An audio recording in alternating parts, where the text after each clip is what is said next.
Alors, un chef d'état-major de la garde nationale vient d'être limogé parce que des armes ont été volées dans un ou des dépôts d'armes. Est-ce que les armes volées ont été retrouvées? N'est-ce pas là une autre révélation prouvant que le terrorisme a de l'avenir au Mali? Si le terrorisme a de l'avenir au Mali, ça veut dire qu'il a de l'avenir dans le monde. Vous savez, le vol des armes, c'est une opération à laquelle nous sommes habitués. Surtout que dans notre cas, dans la perspective de certaines opérations comme le DDR, démobilisation, désarmement et réinsertion, il y a des citoyens désireux de faire partie des forces armées qui souhaitent avoir une arme d'une façon ou d'une autre. En tout cas, c'était un signe qu'il fallait absolument maîtriser. En tout cas, et voilà ce que nous pouvons dire. Et les armes volées? Oui, on a pu tracer ces armes-là et certaines ont été retrouvées. Okay. Alors, l'accord de paix d'Alger, un an après sa signature, connaît un début d'application. Bon, c'est qu'il y a le texte sur les nouvelles autorités dans les nouvelles régions du Nord. Quelles seront les prochaines étapes, brièvement? Oui, et une fois qu'on aura mis en place les autorités intérimaires, c'est au niveau des collectivités cela. Il faut faire la part des choses. Il y a les autorités administratives et les autorités des collectivités. Les autorités intérimaires, c'est les autorités des collectivités. Le conseil municipal, le conseil régional, le conseil de cercle. Une fois qu'on aura mis ces autorités en place, et la date a été fixée de commun accord, il s'agira maintenant de préparer les prochaines élections, prévues pour septembre. Ensuite, il faut préparer le retour des services sociaux de base dans ces régions. Il faut préparer le retour de l'administration dans ces régions. Il faut préparer le retour et le déploiement de l'armée malienne sur l'étendue du territoire du Mali. Voilà les grandes étapes. Peut-on avoir la paix au Mali sans Iyad Ghali? Je ne réponds pas à cette question. Pourquoi? Je réponds à la communauté internationale d'assumer ses responsabilités. Le Mali assumera les siennes. Alors, des voix, justement, comme celle de Laménokal, pour dire que les Américains ont discuté avec les talibans par le passé, demandent des discussions avec Iyad Ghali. Est-ce que le gouvernement a entendu ces appels et que faire donc avec cet homme? Ce que Laménokal a dit n'engage que lui. Et nous ne pouvons pas nous associer à tout ce qui soutient le terrorisme. Voilà la vérité. Vous êtes catégorique. Absolument. Comment décider de lutter contre le terrorisme? Notre accord a dit tous ceux qui se démarqueront du terrorisme pourront avoir des entrées et des sorties avec le gouvernement du Mali. Et les mouvements ont été invités à se démarquer du terrorisme.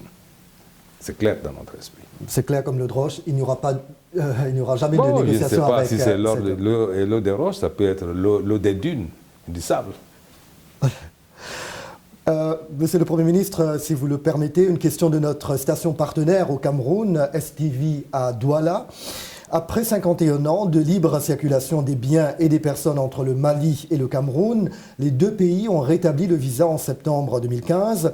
Outre le fait que le Cameroun devait respecter des engagements vis-à-vis des autres pays de la CEMAC, Communauté économique des États de l'Afrique centrale, la mesure vise surtout à lutter contre le terrorisme, notamment contre la circulation d'éléments de Boko Haram entre l'Afrique centrale et l'Afrique de l'Ouest. Quel bilan, rapidement, fait le Mali d'une telle mesure? Nous ne pouvons que remercier le Cameroun pour avoir décidé, depuis les premières années de l'indépendance, de dispenser les Maliens de visa d'entrée sur le sol camerounais. Ceci est à saluer. C'est un acquis de l'attachement à l'africanisme. Mais il y a eu le développement du terrorisme, difficile à maîtriser. Chacun de nos pays a à cœur aujourd'hui de savoir qui entre sur son territoire, qui sort de son territoire. C'est pourquoi le Cameroun, dans les règles de l'art, dans toute la courtoisie, a demandé qu'on rétablisse le visa pour certaines catégories. Mais le visa entre diplomates n'existe pas. Le Cameroun a fait un effort que nous saluons, que nous comprenons. Enfin, une question posée par Saliou Mama sur la page Facebook de VOA Afrique.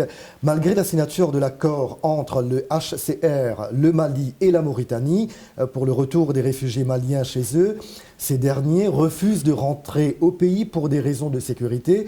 Que fera votre gouvernement pour convaincre ces derniers? C'est absolument faux de dire que les réfugiés refusent de rentrer au Mali. De nombreux réfugiés sont déjà entrés. Nous les avons au Niger, nous les avons au Burkina, nous les avons en Mauritanie. Et nous avons signé avec ces pays ce qu'on appelle un accord tripartite. Le gouvernement du Mali, les pays d'accueil et le HCR. C'est vrai que la sécurité est une préoccupation. Mais ces populations ont hâte de rentrer chez elles. Alors, affirmer qu'il y a de l'insécurité, d'accord. Mais affirmer qu'ils refusent de rentrer, non, il nous appartient, nous et la communauté internationale, de créer les conditions pour diminuer la souffrance de ces populations qui ne demandent que de rentrer au Mali. Nous avons apporté un soutien humanitaire. Nous avons ouvert des écoles dans les camps des réfugiés. Nous rendons des visites régulières. Alors, je crois qu'il faut reconnaître ça.